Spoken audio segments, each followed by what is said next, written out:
Poleg francoskega inštituta obstaja v Sloveniji še cela vrsta privatnih šol, kjer se lahko vsi tisti, ki s tem jezikom niso prišli v stik še za časa obveznega izobraževanja, naučijo osnov komuniciranja v tem romanskem jeziku ali pa obnovijo in poglobijo svoja že pozabljena znanja.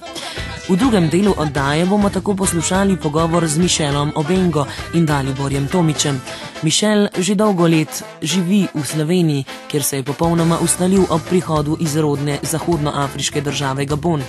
Dalibor pa je navkljub imenu in priimku Francoz, ki je po večletnem poučevanju po različnih evropskih državah prišel v Slovenijo, kjer se sedaj že 10 let ukvarja s poučevanjem svojega materinega jezika. Skupaj vodita jezikovno šolo AEIOU v Ljubljani. Pogovarjali smo se o njunem delu v Sloveniji, sami francoščini, hkrati pa smo zavili še na pot njunega življenja pri nas. Pa poslušajmo. Voilà, on commence avec une présentation de vous-même en Slovène. Dites-nous ce que vous faites, comment vous êtes arrivé en Slovénie. Mais ça c'est une longue histoire, on va plutôt se présenter. On peut le faire court. Après vous mettre. Ben écoutez, puisque vous me faites l'honneur de commencer, imenu jem se Mišel Obenga.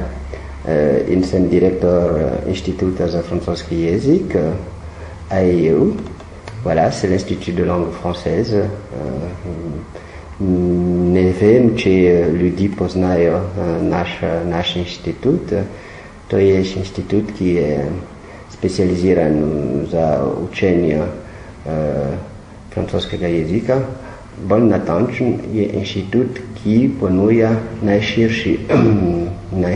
najširšo paleto storitev vezane na francoščino. Torej učenje, bom raje rekel, jezik, kako se tam reče, En français? Oui, la formation linguistique, j'étais en train de chercher, donc c'est beaucoup plus parlant, c'est plus élégant.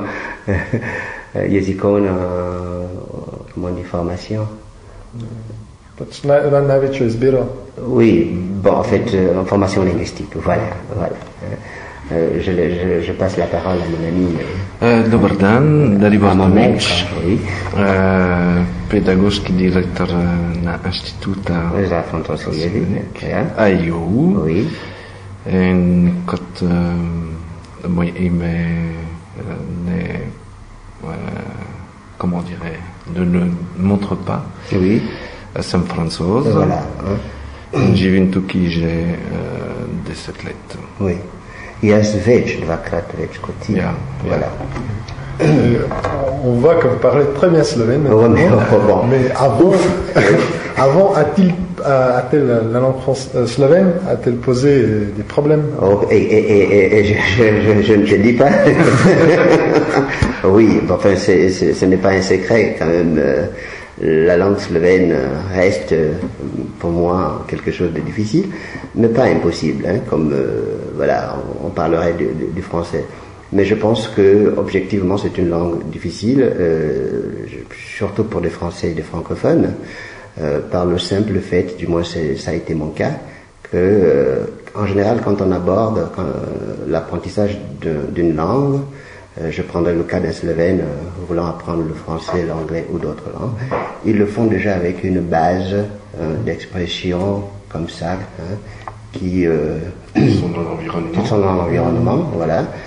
Mais dans l'autre sens, ce n'est pas évident. Donc, pour ce qui me concerne, j'ai appris avec toutes les difficultés du monde.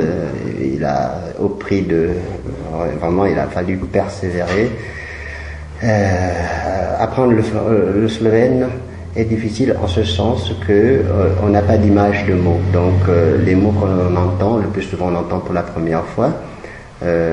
Encore un tout petit exemple, si vous prenez par exemple un anglais apprenant le français, donc on va prendre un exemple, table, voilà, donc vous voyez, vous avez déjà des images comme ça de mots, des sons qui vous rappellent, mais misa, vraiment jamais entendu.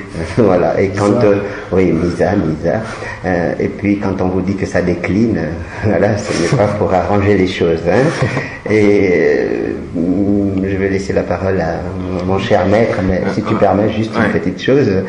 Mais il y a des mots quelquefois qui surprennent. Voilà, j'ai comme ça encore le souvenir vivant de pivot. Voilà, quand on nous demande la bière, on dit c'est pivot. Alors, c'est vrai que ce qui est à l'intérieur vous fait faire des pivots. Voilà, ça ne vous laisse pas indifférent. On réagit souvent. Voilà.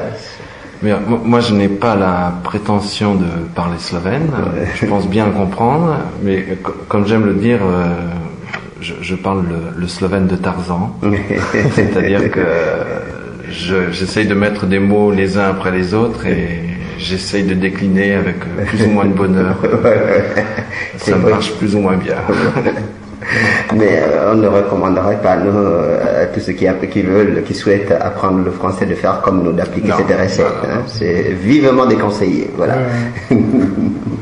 Alors, on change en français. Oui. Et quel est l'intérêt des Slovènes d'apprendre le français que vous avez Oui, parce que je vais essayer de répondre.